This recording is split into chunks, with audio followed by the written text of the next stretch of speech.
I'd like to wish the new owners, the Tatas, the very best. I'm very confident that under their stewardship and leadership, and also their capability, both on an HR front, strategy front, and a financial front, they will make a great success of Air India. Today we have with us Union Civil Aviation Minister Jyotiraditya Scindia ji. Welcome, sir. And heartiest congratulations to you for completing one of the complex disinvestment processes.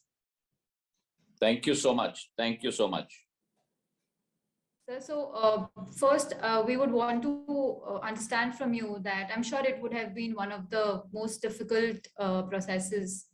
How did you achieve the task?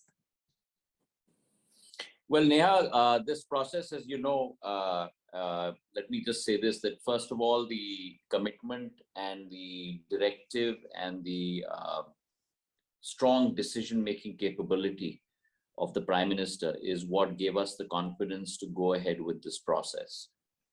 Having said that, an arm of the Ministry of Finance, which is DPM, and my ministry both worked in very close concert with each other to ensure the success of this transaction. What we have also learned through this transaction is the iterative process that we have followed as we went about concluding it successfully.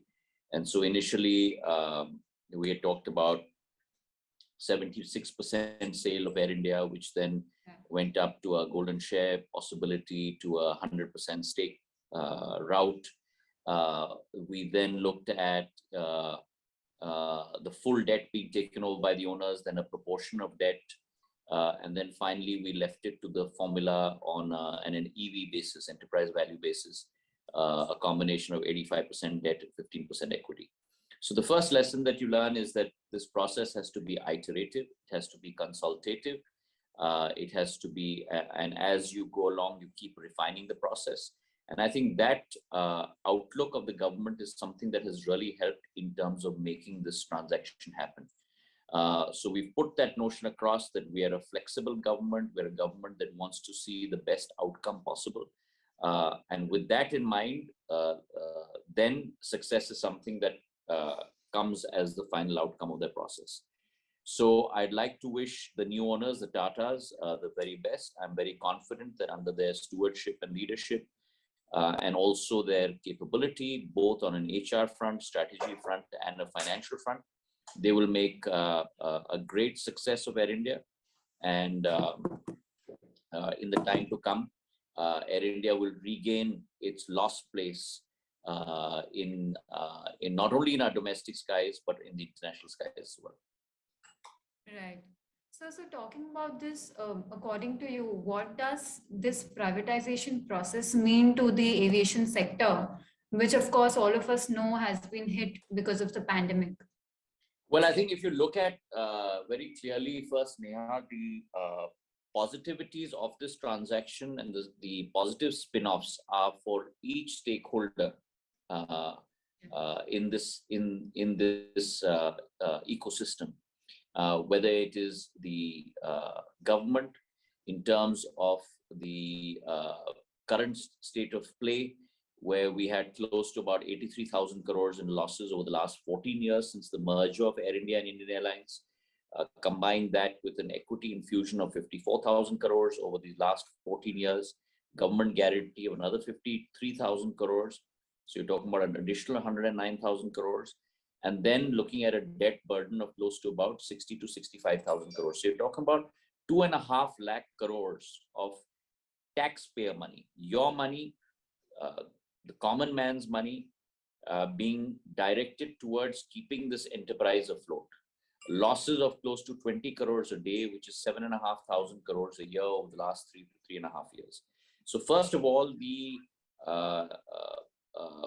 better utilization of taxpayers' money and government resources towards much more productive purposes, be it in the social sector, whether it's healthcare or education, be it in the infrastructure sector, rather than really looking at filling up the losses on a year-to-year basis of Air India.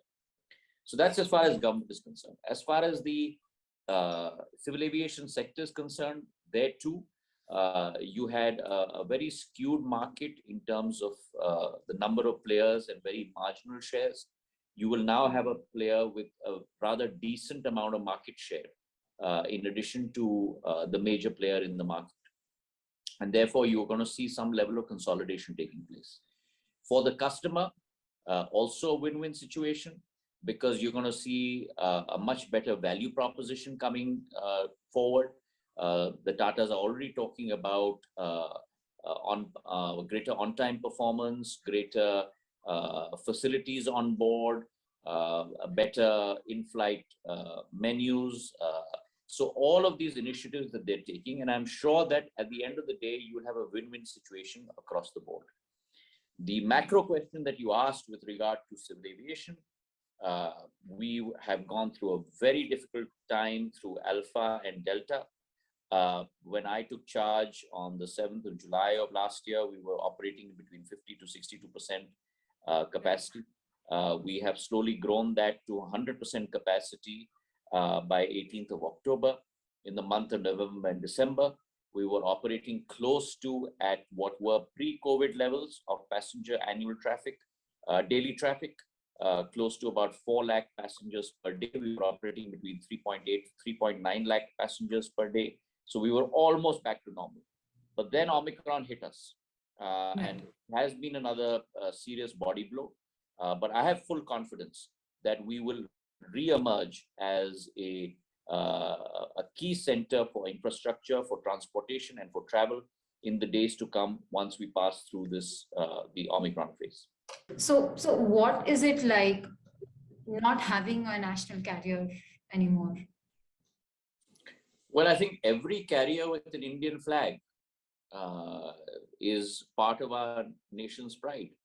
And I'm very confident that Air India, which is certainly etched into my heart, and probably, if I may be presumptuous to say, is also etched into your heart, will continue to occupy that place, even though it is in the private sector's hands. And mind you, in any case, in the hands of its erstwhile owners, who pretty much germinated and conceptualized Air India to start with, the great GRD Tata. So now that we are done with Air India disinvestment, we've also been speaking about Pawan Hans.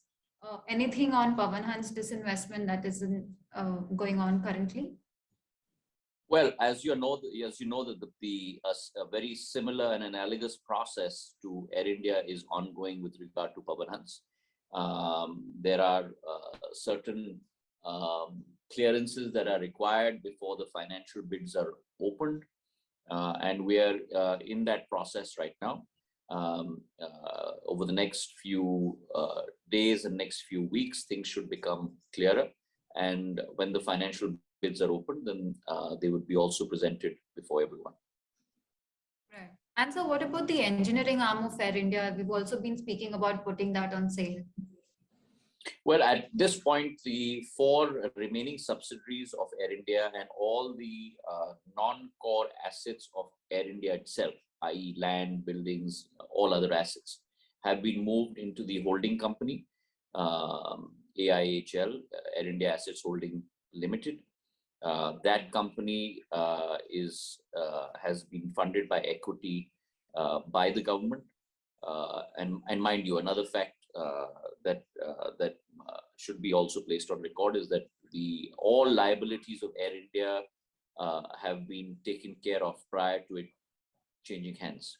So the roughly 65,000 crores worth of debt and sale and lease back costs that had to be endured by Air India, plus other non-convertible debentures and the like, all have been cleared by Government of India and the Ministry of Finance.